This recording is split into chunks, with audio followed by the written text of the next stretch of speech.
Hello everybody, Mr. Brown here again, and I'm here to read you chapter 4 of The Firework Maker's Daughter by Philip Pullman. Let's find out what happened when Chulak was sent away from the village by the Emerald Lake. Chapter 4. Over the noise and the shouts and the struggle there came a sound like a mighty trumpet, and everyone fell still in fear. Chulak was frightened as well, though he knew what it was, for when Hamlet trumpeted, it meant he had nearly lost his temper. But before anyone could move, the goddess herself spoke. Her voice was soft and low, like the murmur of waves on a beach at night. What is the cause of all this commotion? Stop fighting at once.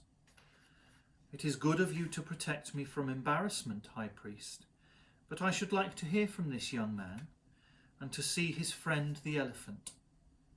Come down to the water, both of you. Chulak looked at Hamlet and saw the great beast was embarrassed as well.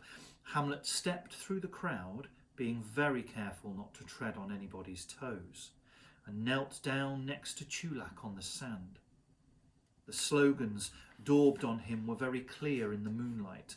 The goddess read them and asked Hamlet to turn around and show his other side.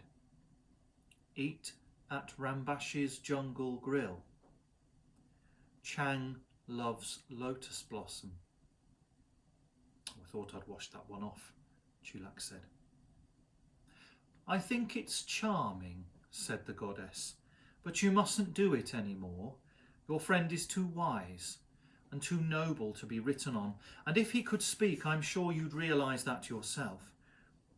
And she looked at Chulak in such a way that he knew exactly what she meant, and he felt ashamed. However, she went on, I can see that your request is not a frivolous one. Tell me what you seek. We've got a friend, Chulak said eagerly, and she wants to be a firework maker, you see, and she's done all the apprenticeship, but she wants to get some royal sulphur from Razvani, the fire fiend, so as to qualify properly. So she's gone off by herself to Mount Merapi, only she didn't know about getting a flask of magic water for protection, and we don't want her to get hurt, so we've come to ask, please, as a great favour, if you could give us some, and then we'll chase after her and see if we can catch her up. The goddess nodded. Your friend has good friends. But Mount Merapi is far away and the journey is dangerous. You had better set off at once and take great care. And as if she had known what they wanted all the time, she held out a little gourd fastened with a silver clasp. Chulak took it and bowed again, and the orchestra began to play and the dancers began to dance, and when people looked at the lake again, the goddess was gone, though no one had seen her vanish. Before they left, Chulak washed Hamlet clean in the lake. Some of the village children helped, but they didn't help for long because soon there was something else for them to see, a great cloud of smoke and flames coming from the jungle grill. Oh dear, said Chulak. There goes Uncle Rambash's latest plan, Hamlet. I could tell that cook was having trouble. I hope he's all right. They're all safe, said Hamlet, but the children are enjoying the fire. Squeals of delight and excitement were coming from the crowd as the roof fell in with a shower of sparks. Buckets of water were being passed from the lake, and Chulak could hear Rambashi saying, What a sight! What a spectacle! Do you know, my boys, this gives me the best idea yet. All we have to do is... We haven't even had our meal, cried one of the waiters. Time to go, Hamlet, said Chulak, and they set off along the lake shore towards the mountains in the distance. By this time, Lila had come to the end of the jungle.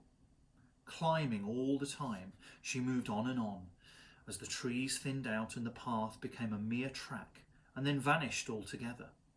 All the jungle sounds, the clicking and buzzing of the insects, the cries of the birds and monkeys, the drip of water off the leaves, the croaking of the little frogs was behind her now.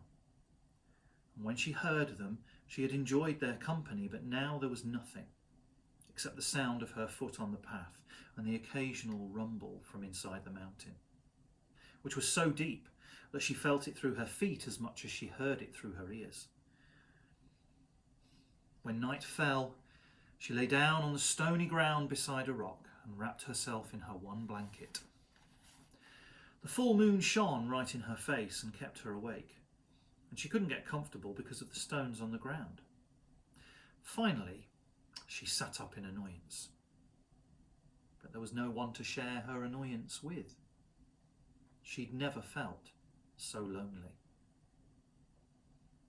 I wonder, she began to say, but shook her head. She hadn't come on this journey in order to wonder how things were at home. It was the way things were at home that had made her come on this journey after all. Well, if I can't sleep, I might as well keep walking, she said to herself. She folded her blanket away and retied her sarong and tightened her sandals and set off again. The ground became steeper and steeper. Soon she could no longer see the top of Mount Merapi, so she knew she must be climbing the side of it. There were no plants at all here, not even shrubs or grass, just bare rock and loose stones, and the ground was warm. I'm close, she said to herself. It can't be far now. But as she said that, she set her foot on a stone and it rolled under her weight, and she fell, and a dozen other rocks rolled down with her. All the breath was knocked out of her, and she had none left to cry out with as the rocks pummeled and battered her. The rocks bounded on down the mountain until finally they came to rest a long way below. Lila sat up gingerly.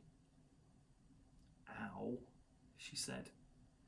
That was silly. I wasn't looking where I was putting my feet. I must be more careful. She got up and found that one of her sandals had come off and tumbled down the mountain with the stones. It was nowhere to be seen. Very delicately she put her naked foot down and found the ground hot beneath it. Well, there was nothing she could do about that, and hadn't she come seeking fire? And hadn't she burned herself time and again as an apprentice? And what did she need delicate feet for anyway? So on she climbed, higher and higher. Before long she came to a part of the slope where all the stones were loose, and where she slid back 2 steps for every 3 she took upwards. Her feet and legs were bruised and battered, and then she lost her other sandal, and she nearly cried out in despair because there was no sign of the grotto. Just an endless slope of hot, rough stones that tumbled and rolled underfoot. And her throat was parched, and her lungs were panting in the hot, thin air, and she fell to her knees and clung with trembling fingers as the stones began to roll under her again. She let go of her little bag of food and her blanket. They didn't matter anymore. The only thing that mattered was climbing on. She dragged herself on bleeding knees up and up until every muscle hurt, until she had no breath left in her lungs, until she thought she was going to die, and then still she went on.